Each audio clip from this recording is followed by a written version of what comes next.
Thanks everybody for coming to this event at this space, and that we've just sort of started. We're calling this our kind of soft opening. It's not really an opening event. It's just kind of a test event to see if it just all falls apart after the first go around. So far, so good. Just stay in your seats. We're gonna just kind of roll right into it. Stephen Ratcliffe is here, and I've written a sort of cursory introduction. Should we say more? Maybe a little more. Or maybe more, yeah, about the character. Why don't you go? The character of the space. Okay. Yes. Well, okay. So the idea of the space is to have was first of all, it's an office. It's the office of Robert's production, or was that editorial, which is his business, and then Counterpath Press. And Mike Flatt is working here as well as Tim.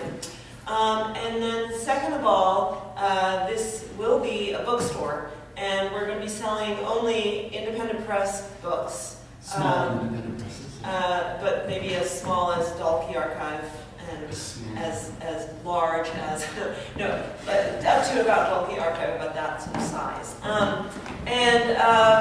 So lots of local presses will have their books here, but also presses from all around the country. And so that's just starting tonight when our books are here, Counterpath Press books, and Stephen Ratcliffe's books from Avenue B, which he'll be talking about at the end of this evening. And those are all for sale. And so this will also be a space where we're going to be having events pretty regularly, maybe around once a month.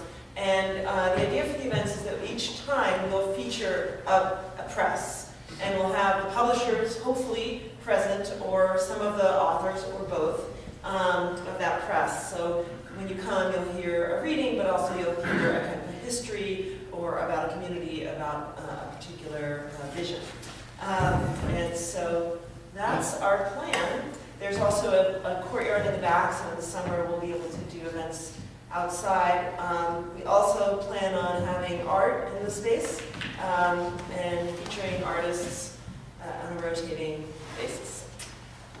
Yeah, Yes. that was, thank you. And I'm Julie Carr, if you don't know me, and this is Tim Roberts. Great. So the first, like Julie just said, Avenue B is Stephen Ratcliffe's press. It's based in Bolinas, California. We have all the books from the press, from that press over there. I think there's a total of 10. There might be a couple other ones actually, like Real and maybe more. Why don't I just introduce Stephen. There's some material written here, which is maybe a good idea for me. After Stephen reads, we'll field questions about Avenue B, and he's going to talk for a few minutes about the press and starting it and his experiences with it. Stephen Ratcliffe came to the Bay Area in California at the age of 4, was a Stegner Fellow at Stanford, and then moved to Bolinas, just north of San Francisco. He's been an important part of the Bay Area experimental writing community for the past 30 years and teaches at Mills College in Oakland, where he also directed the creative writing program. In addition to 18 books of poetry, he's published critical works on poets as diverse as Thomas Campion, Robert Duncan, Leslie Scalapino, and Shakespeare. His book of essays, Listening to Reading, focuses on the visual dimension of 20th century work from Stein to Robert Grenier. Stephen Ratcliffe's patient, by the way, I'm reading this directly from the anthology that Stephen just did, so I did not write that.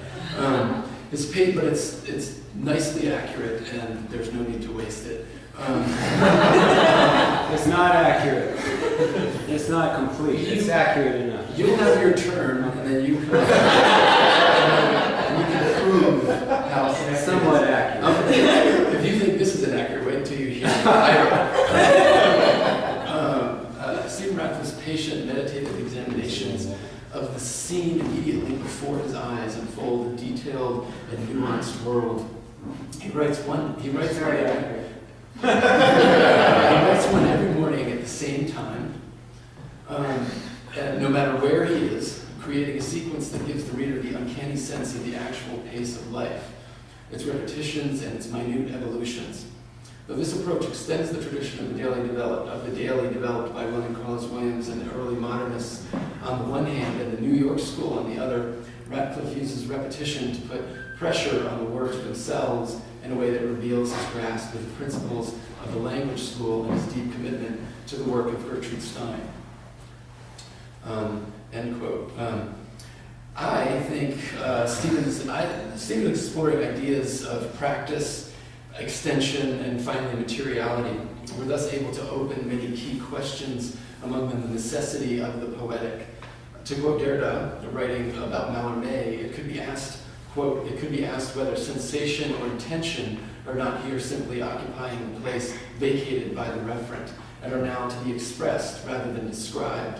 This is no doubt the case, except if in being placed in radical opposition to the thing with all its predicates, which is what Mallarmé is doing, they are in effect being displaced otherwise by a discourse, a practice, a writing." So we were honored to have Stephen here. Thank you for coming, and he'll read and talk about FMB.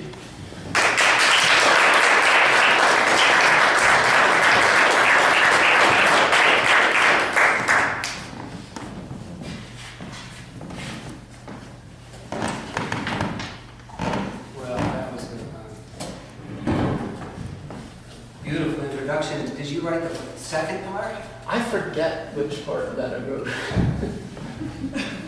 Well, I thought the first part was, anyway, I can't remember now. It's terrific. It's, mentioning Mallarmé, did you write that part? That was the quote directly out of Dissemination. Oh, so you wrote the first part. Yeah, just About the, the daily I'm going life. to quote now. I wrote About the daily life? that part I assume was written by Cole Swenson and David St. John, who edited the anthology, though they may have had others working on I those forgot, introductions. yeah. Cole would know something about it. Anyway, but I did do a translation of Mallarmé when I was in college. One of the things the biography didn't mention was that I went to Berkeley. He said I went to the Stenger thing, but that was while I was a grad student in Berkeley until a year ago. I commuted from Bolinas down to Stanford on this poetry fellowship. They wanted me to live there at Stanford, but I couldn't. I lived in Bolinas there and had a family, so I went down there twice a week. But I did a translation of Mallarmé's, a la première